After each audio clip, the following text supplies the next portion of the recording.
સમજદારી છે તમારામાં તો ગુસ્સો પણ પ્રેમ લાગે. સામેવાળા વ્યક્તિનો ગુસ્સો શું કામ છે એ સમજવાના પ્રયત્નો કરો.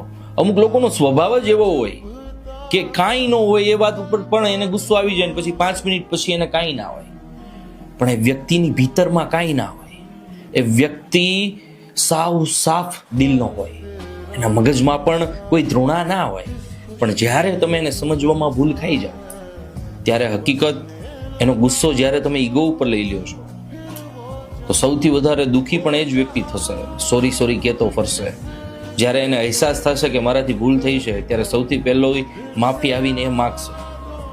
પણ જે વ્યક્તિ એને ખરેખર સમજી શકે ને તો એ વ્યક્તિથી સાચો, સારો અને સમર્પણ ભાવવાળો વ્યક્તિ તમારા જીવનમાં હોય જ ના શકે.